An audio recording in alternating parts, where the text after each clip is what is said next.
Anda masih bersama saya di Sudut Pandang. Pada segmen sebelumnya tadi Dokter Eka sudah menjelaskan bagaimana kondisi, para tenaga kesehatan kita dan juga layanan kesehatan saat ini dan apa nanti yang akan dihadapi mereka saat kasus COVID-19 naik akibat, libur akhir tahun. Nah, ini sebetulnya menjadi perhatian juga untuk masyarakat dan untuk kita semua agar tidak melakukan mobilitas yang terlalu banyak di hari libur Natal dan juga, pergantian tahun.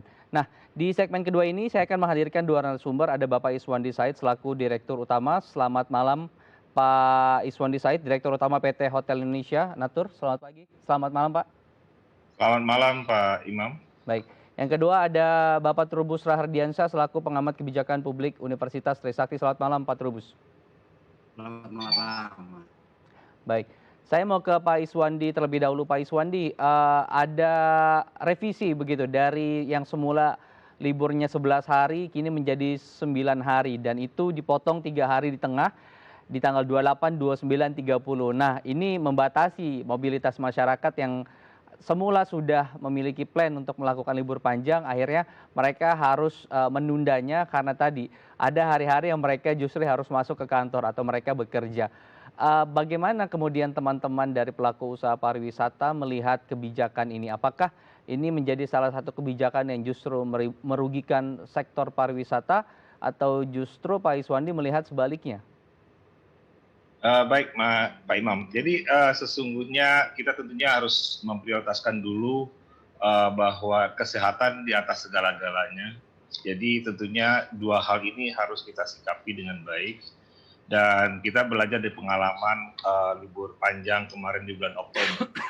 Setelah libur panjang banyak terjadi peningkatan COVID-19, sehingga ini ikat dari segi bisnisnya tentunya berdampak sudah pasti, tapi dampaknya itu harus kita sikapi bahwa dampak kesehatan lebih banyak lagi daripada nanti dampak yang kita rasakan dari segi ekonomi. Namun kami dari hotel tentunya akan menyesuaikan dengan produk-produk yang sesuai dengan kondisi pada saat itu, di mana fleksibilitas dalam memberikan pelayanan terhadap reservasi yang sudah di-booking oleh mereka, bila mana terjadi pembatalan ataupun juga pengurangan hari, kita tidak kenakan cancellation fee.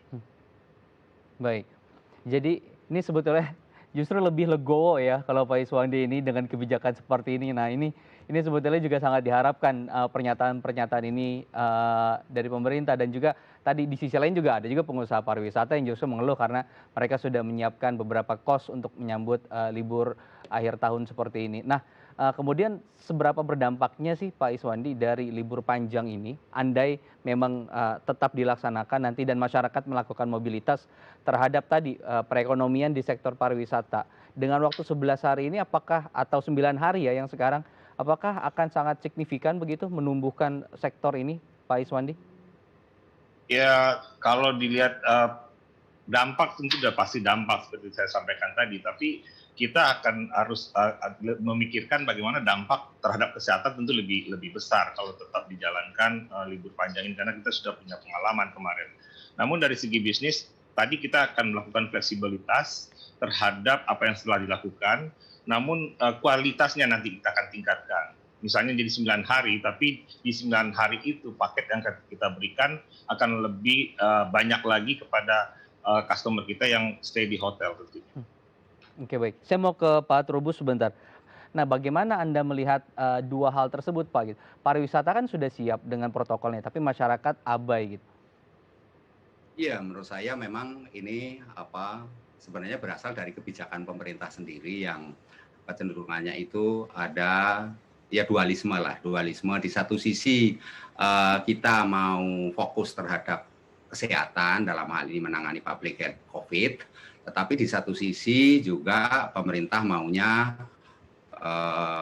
pemulihan ekonomi nasional yang menjadi cukup perhatian juga. Jadi dengan demikian apa yang dilakukan oleh sektor swasta dalam hal ini oleh Pak Said ya, Pak Iswandi Said dari pihak perhotelan itu sudah satu kesiapan yang baik, tetapi perlu diingat bahwa kondisi masyarakat kita ini terpecah menjadi tiga sebenarnya terhadap COVID ini. Yang pertama ada masyarakat kita yang betul-betul mempercayai COVID itu ada sehingga dia lebih patuh pada protokol kesehatan. Tetapi yang kedua, ada masyarakat kita yang cenderung EGP, emangnya gue pikirin gitu ya. Jadi tidak terlalu percaya banget dengan COVID itu ya. Dan COVID itu malah dianggap sebagai konspirasi, sebagai apapun. Maka kalau terjadi apa yang namanya kegiatan-kegiatan yang berbau sosial, politik, keagamaan, itu nimbulnya mesti kerumunan. Dan di situ terjadi pelonggaran protokol kesehatan. Itu masyarakat. Itu mereka para pekerja pada umumnya itu tetap cuti gitu ya. Cuti. Jadi tetap dia melaksanakan 11 hari. Itu saya yakini itu. Jadi nggak usah khawatir ini para pelaku-pelaku di bidang perhotelan, pariwisata, karena masyarakat tetap aja libur gitu ya. Karena libur ini memang di samping mendongkrak perekonomian juga satu sisi terjadi penularan karena adanya kerumunan ya. Ini yang jadi masalah. Itu persoalan di hari libur, Mas. Ini sebetulnya sinyal baik gitu ya. Jadi Pak Iswandi Said tidak perlu khawatir karena banyak juga karyawan yang sudah mengambil cuti 3 hari sekalipun libur panjang itu dipersingkat menjadi 9 hari. Tapi nanti di segmen berikutnya saya ingin menanyakan ke Pak Trubus tentang strateginya, kemudian apa nih untuk mengcover 3 kelompok tadi. Apakah kita perlu strategi baru, tidak hanya 3M saja, atau ada usulan yang lain? Terus kemudian juga nanti saya akan tanyakan ke Pak Iswandi tentang bagaimana sih persiapan untuk protokol kesehatan, karena kita tahu masyarakat juga pasti akan berlibur. Toh mereka juga sudah booking tiket dan tempat penginapan jauh-jauh hari sebelum aturan ini ada. Kita akan bahas usai jeda, tetap bersama kami di Sudut Pandang.